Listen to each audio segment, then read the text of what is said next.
అప్పుల బాధలు వెంటాడుతున్నాయా? అయితే 6 JVR వారి జాతిరత్నాలు ధరించండి. హాయ్, వెల్కమ్ టు మనం టీవీ. నేను మీ మనోజ్. పశ్చిమ గోదావరి జిల్లా జంగారెడ్డిగూడెంలో నిజంగా దారుణం జరిగింది. అసలు ఒక అత్త కోడల్ని ఎలా రాచి రంపాన పెట్టాలో అంతా చేసింది. ఒక్కసారి వినిపిస్తా, దాని తర్వాత మనం మాట్లాడుకుందాం. చెప్పు, ఏం జరిగింది చెప్పు.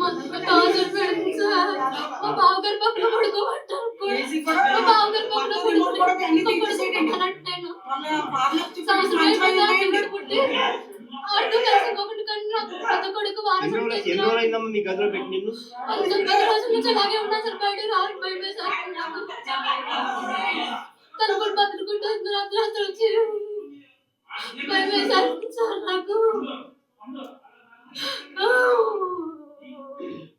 సో విన్నారు కదా. సో ఇది ఒక ఆడబిడ్డ ఎంత బాధపడాలో అంత బాధపడుతుంది, నరక యాతన అనుభవిస్తుంది తన అత్త వేధింపుల వల్ల. సో ఇప్పుడు ఆవిడ చెప్పిన దాన్ని బట్టి వాళ్ళ మామ దగ్గర అండ్ వాళ్ళ బావగారి దగ్గర, వాళ్ళ అత్తగారు ఎవరైతే ఉన్నారో ఆ అత్తగారికి 2 కొడుకులు. సో చిన్న కొడుకు వాళ్ళ భార్య ఈవిడ. సో ఎంత చక్కగా ఉంది చూసారు కదా. సో పెద్ద కొడుకు ఎవరైతే ఉన్నారో పెద్ద కొడుకు పక్కలో పడుకో, ఇటు మామ పక్కలో పడుకో అంటూ ఆవిడ వేధిస్తున్న సంఘటన నిజంగా సభ్య సమాజాన్ని, రెండు తెలుగు రాష్ట్రాలని ఇవాళ కలిసి వేస్తుందని చెప్పాలి. నిజంగా చాలా రకాల స్టోరీస్ విన్నాం, కానీ ఒక అత్త మామ దగ్గర నా కొడుకు దగ్గర పడుకో అంటూ ఇలాంటి ఒక అంటే అభంశుభం తెలియని ఒక ఇన్నోసెంట్ మహిళని నిజంగా వీళ్ళు బ్లేమ్ చేయడం చూస్తుంటే నిజంగా సిగ్గేస్తుంది. సో మ్యాటర్లోకి వెళితే ఆ అమ్మాయిని ఒక 15 రోజుల నుంచి ఇంట్లోనే ఒక గదిలో నిర్బంధించేశారు, బయటికి రానివ్వకుండా. అంటే కేవలం వాళ్ళు చెప్పిన మాట చెప్పిన పని చెయ్యలేదు అని ఒకే ఒక్క రీజన్తో ఆ అమ్మాయికి ఎంత టార్చర్ చూపించాలో అంత టార్చర్ చూపించారు. మరి ఇలాంటి నేపథ్యంలో మరి వీళ్ళ భర్త ఎక్కడ అన్న క్వశ్చన్స్ మీకు రావచ్చు. కానీ ఆ భర్తకి తెలియకుండా జరిగిందా తెలిసే జరిగిందా అన్నది ఇప్పుడు పోలీస్ విచారణలో అండ్ NHRC వీళ్ళంతా కూడా మహిళా సంఘాలు వీళ్ళంతా ఇన్వాల్వ్ అయ్యారు. సో మరిన్ని విషయాలు వెలుగులోకి వస్తాయి. సో నేను ముందే ఆయన తెలుసు తెలియని చెప్పి నేను జడ్జ్ చేయలేను, కానీ జరిగిన ఏదైతే ఇన్సిడెంట్ ఉందో అది మాత్రం నిజంగా దారుణం అంటే దారుణం. వాళ్ళ అత్త అంటే స్టార్టింగ్ ఎప్పుడైతే ఈ అమ్మాయికి ఒక బాబు పుట్టిన తర్వాత ఆ బాబు విజన్ కూడా మీకు చూపిస్తాను, ఒక్కసారి చూడండి. ఆ బాబు ఎంత బాగున్నారు చూడండి. అసలు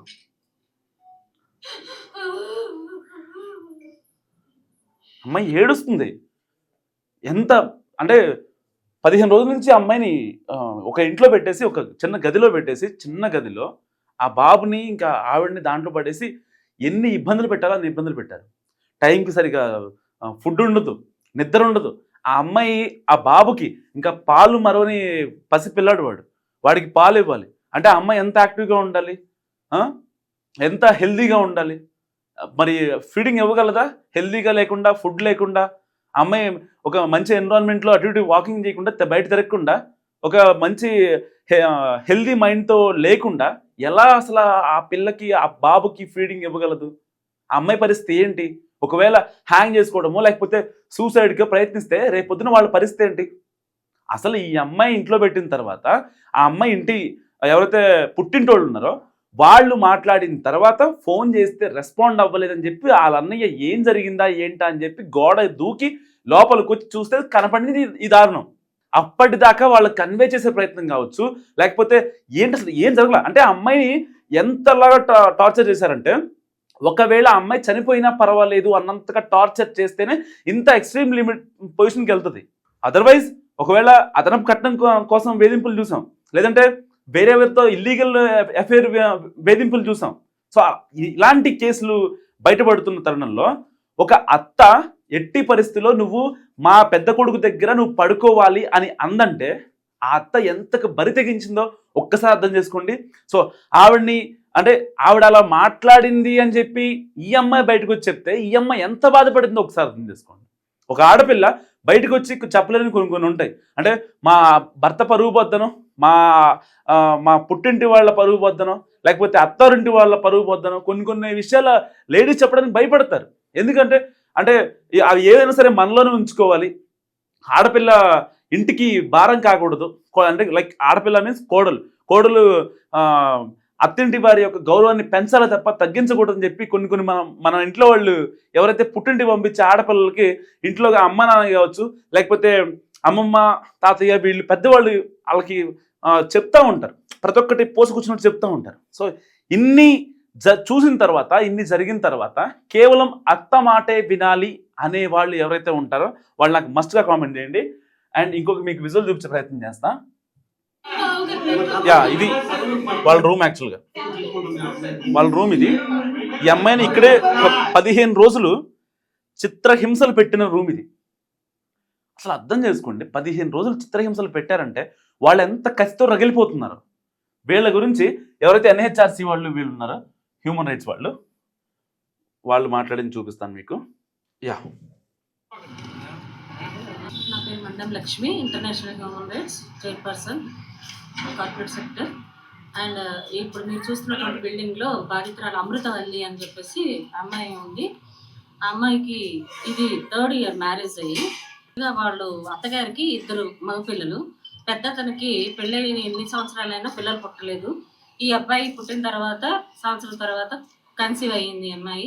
కన్సీవ్ అయితే అతను మ్యారేజ్ అవ్వగానే ఈ భర్త రంజిత్ కుమార్ అనే అతను పిల్లల కోసం చాలా తాపత్రయపడి, మనకు పిల్లలు పుడితే మా మదర్ వాళ్ళు చాలా సంతోషిస్తారు అని చాలా హ్యాపీగా ఎక్స్ప్రెస్ విన్నారు కదా.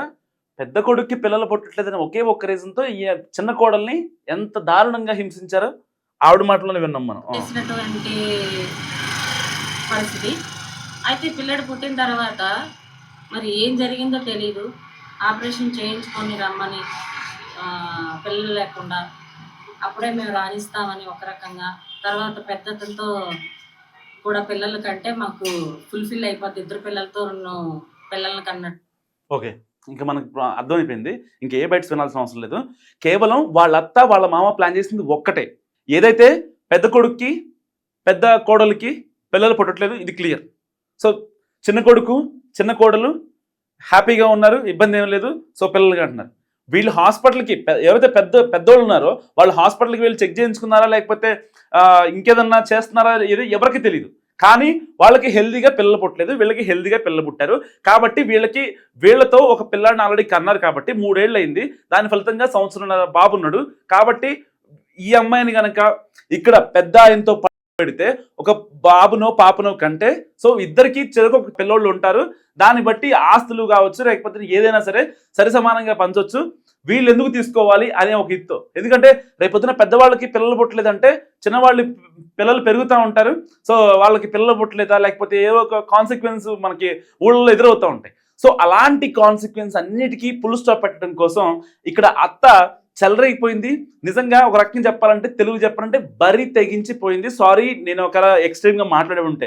సో ఆవిడ ఇబ్బంది పడుతుంది కాబట్టి ఆ బాధను నేను ఫీల్ అవుతున్నాను కాబట్టి ఆ మాట అనాల్సి వచ్చింది. లేదంటే ఒక ఆడపిల్లని కానీ, లేకపోతే ఒక ఆంటీని కావచ్చు, ముసలాడిని కావచ్చు, ఎవరిని అంటానికి కూడా మనకి అసలు రైట్ లేదు. కానీ ఒకటే ఒక రీజన్, ఆవిడ అన్న మాటలు, ఈవిడ చెప్పిన విధానం. ఒక నిమిషం అర్థం చేసుకోవచ్చు మీరు. నిజంగా నాకు మాట్లాడుతుంటే చాలా ఎమోషనల్ అయిపోతున్నా.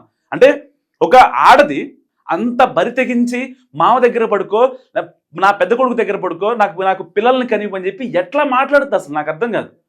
కొంచెం బుద్ధి ఉండాలి కదా. అసలు కొంచెం సిగ్గుందా? కడుపుకి ఆనందం అంటారా, గడ్డి తింటున్నారా? నాకు అర్థం కాదు. అట్లా మాట్లాడతారా? అసలు అమ్మాయి ఎంత ఇన్నోసెంట్లా ఉంది, అమ్మాయి ఎంత ఇన్నోసెంట్లా ఉంది పాపం. అసలు ఆ అమ్మాయిని ఎందుకు బ్లేమ్ చేస్తారో నాకు ఇప్పటికీ అర్థం కావట్లేదు. ఓకే, ఆవిడ చేయట్లేదు, ఆవిడ నా వల్ల కాదు అని చెప్పింది. ఫస్ట్ ఆల్రెడీ కుటుంబ నియంత్రణ ఆపరేషన్ చేయించుకోమని చెప్పారంట. చేయించుకోమంటే ఈ అమ్మాయి స్కెల్టన్ కొంచెం హెల్దీగా లేదు, అన్హెల్దీగా ఉంది. సో ఆన్ సో రీజన్ చెప్పి ఈవెన్ డాక్టర్లే తను రిఫ్యూజ్ చేయలే, తను ఎక్కడ రిజెక్ట్ చేయలేదు. డాక్టర్లు చెప్పారు నీ హెల్త్ బాగాలేదమ్మా, 4-5 రోజులు నువ్వు ఉండు, తర్వాత చేసుకుందు కానీ కంగారు ఏం లేని చెప్పారు. సో ఆ అమ్మాయి చేయించుకోలేదని ఒకే ఒక రీజన్తో మళ్ళీ ఇంకొక కొడుకుని కూతురున్న కంటే మళ్ళీ తర్వాత వీళ్ళకి ఆస్తి మొత్తం వస్తుందో, లేకపోతే వాళ్ళ ఇంట్లో వీళ్ళ పిల్లలే తిరుగుతూ ఉంటారని ఒకే ఒక్క రీజన్తో ఆ పెద్ద కొడుకు దగ్గర పడుకోమని చెప్పి ఆ తల్లి, ఆ కసాయి తల్లి బలవంతం చేసింది పాపం ఈ అమ్మాయిని. సో మరి మీరేమనుకుంటున్నారు ఈ వీడియో గురించి? నాకు మస్తుగా కామెంట్ చేయండి. చూస్తూనే ఉండండి మనం టీవీ.